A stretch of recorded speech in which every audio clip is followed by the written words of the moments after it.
Chess is a two-player strategy game played on an 8x8 board.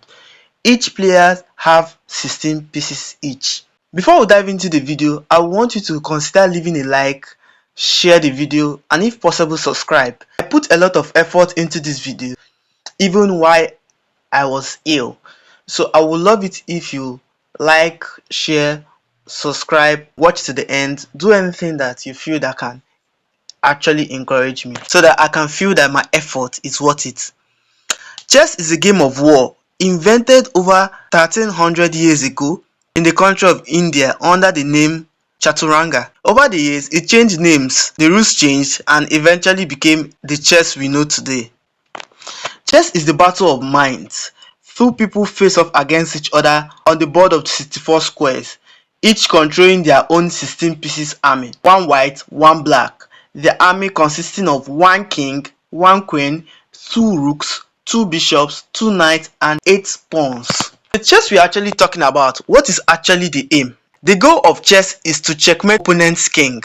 Checkmate occurs when the checked king is unable to escape check from the opposing army. Checkmate is check plus the king is trapped. It cannot move, block, or capture the piece. If you are in check, your only options are A, B, C. Avoid the check, block the check, capture the pieces, giving a check to your king. The chessboard has 64 squares called the light and dark squares.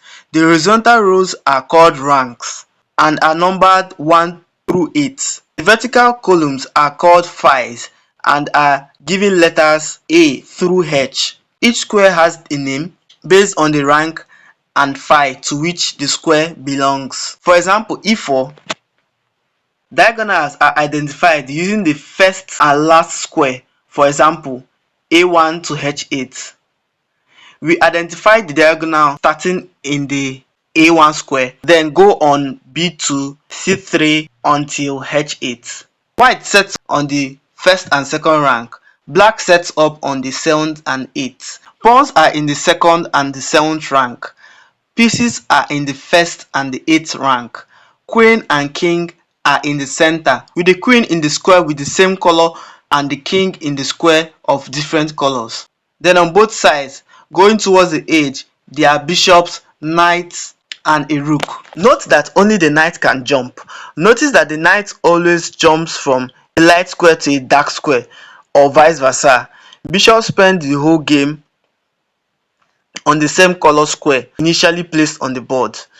Queen on her own color, she sits on the d5 like diamonds. King and queen across each other. Bishops are close advisors to the king and queen, and they are both on the queen side and the king side. Each pieces have a value. It is only useful to understand who has an advantage in terms of material. The queen has 9 points, the rook has 5 points, bishop 3, knight 3, and the pawn has 1 pawn. If we sum the value of pieces captured by the both sides, you will know who is in advantage. It is important to mention that the king is actually priceless because he can never be removed from the board. In the end game, the king is often said to have 3 or 4 points in fighting value. Now one might ask, why are the bishops and knights roughly equal in value? The bishop can move from one side of the board to the other quickly, but the knight can jump over pieces and visit all 64 squares. Bishops are like dogs, knights are like cats. Pieces can become more or less valuable depending on their position. Now I'm going to quote what Capablanca said in one of his books, which is, he said, and I quote, "For general theoretical purposes, the bishop and the knight have to be considered as of the same value, though it is my opinion that the bishop will prove the more valuable piece in most cases. It is well known that 2 bishops are almost better than 2 knights. The bishop will be stronger against pawns than the knights, and in combination with pawns will also be stronger against rooks than the knights will be. A bishop and a rook are more strong than a knight and a rook, but the queen and a knight may be stronger than a queen and a bishop. A bishop will often be worth more than 3 pawns, but a knight very seldom so, and may even not be worth so much. A rook will be worth a knight and 2 pawns, or bishop and 2 pawns. As said before, the bishop will be a better piece against the rook. 2 rooks are slightly stronger than a queen. They are slightly weaker than 2 knights and a bishop, and a little more so than 2 bishops and a knight. The power of 2 knights decreases as the pieces are changed off. The power of 2 rooks, on the contrary, increases. Now let's get down to piece movement. White first moves and each side alternatively. You can only move one piece at a time. To move one piece, just pick up the piece and put it where you want. If capturing, start with piece you are removing, not piece to be captured. Only one piece on a square.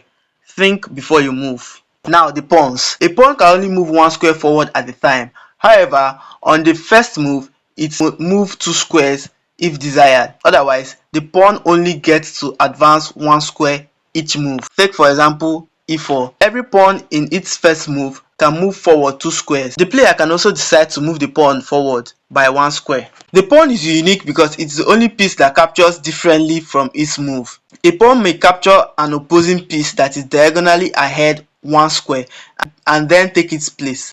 A pawn can capture another pawn or whatever piece. Look at how white's pawn captured black's knight. When a pawn reaches the end of the board, they may promote and become either a knight, bishop, rook or queen. A pawn may promote to any of these 4 pieces regardless of what is still on the chessboard. Take for instance this pawn. It can decide to promote to a queen, knight, rook or bishop, and in this case we choose a queen. White pawn promotes to a queen and now it is checking the opponent's king. One of all the chess pieces, which is a knight, has the most interesting way to move. It is the only piece that can jump over pieces and it's in an L shape. Let's try by capturing black's bishop. Knight to g5. White knight captured the black bishop moving in L shape. Notice how the knight moved from light square to dark square, then dark square to light square, and vice versa. The bishop can move only diagonally. Each side has 2 squares, one on the black and one on the white squares. The bishop on their starting squares, each side has one light squared bishop and one dark squared bishop. Notice that the bishop can move diagonally of a desired number of squares, but it cannot jump over any other pieces. An opponent pawn or pieces is on its path. It can capture it and remain in the same square where the pawn or the pieces was. So we proceed to capturing black's rook, giving a check to the king. After the queen, the rook is the most powerful piece. The rook can move forward, backward or sideways as many squares as it wishes, but it can't jump over any piece. Take for example, rook takes b5. The rook moved horizontally on the left, capturing the black bishop. Emphasize again, the rook cannot jump over pieces or pawns. Now down to the queen. The queen is the most powerful piece in chess. A player who lost a queen usually resigns immediately. Queen combines the rook and bishop movement. It can move forward, backward, and side to side like the rook. Like a bishop, it can move horizontally. However, the difference between the bishop is that the queen can change square color at any time. Let's take for instance, queen takes the knight on g8. The queen captures black's knight and it is checking the opponent's king. The queen can also decide to change square like moving to a dark file. Now the king. The king is the head of both armies. It has an infinite value because if the king is lost, the game is lost. The king cannot move one square in any direction. However, for example, in this position, the king cannot move in d3, d4 and d5 because they are controlled by the black rook on d6. However, it cannot move to e4 and e3 because they are controlled by the black rook in f5. So the king can actually capture the rook. Remember, kings can only capture pieces if they are not protected by another piece. En passant is a French word for in passing. It's a special move that pawns can make under certain circumstances. A pawn may capture en passant if an opponent moves 2 squares to arrive next to it. You can see in this diagram, even though the pawn that advanced is not under attack, en passant allows it to be taken. This capture must happen immediately. In this position, black played d5. White can play en passant with c takes d6 immediately. Black's pawn was captured with the en passant. Now we are going to look at check and checkmate. When a king comes under attack by an opposing piece, it is called check. If possible, the king must get out of the square, get out of check his next turn. If this is not possible, the king cannot escape and checkmate occurs. If a king is checkmated and the side with the checked king loses. Now let's see how a king can escape from a check. We play e4 in this position. The king's opening just started. He plays d6 and white immediately brings out his bishop, giving a check to the opponent's king.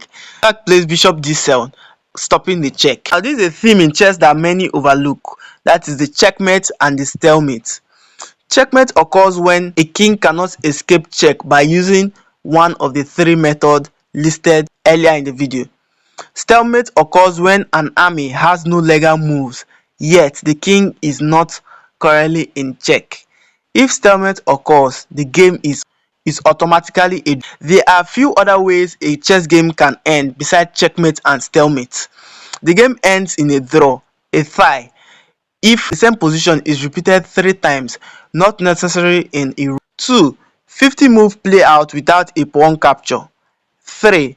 50 move play out where one side has only a king. 4.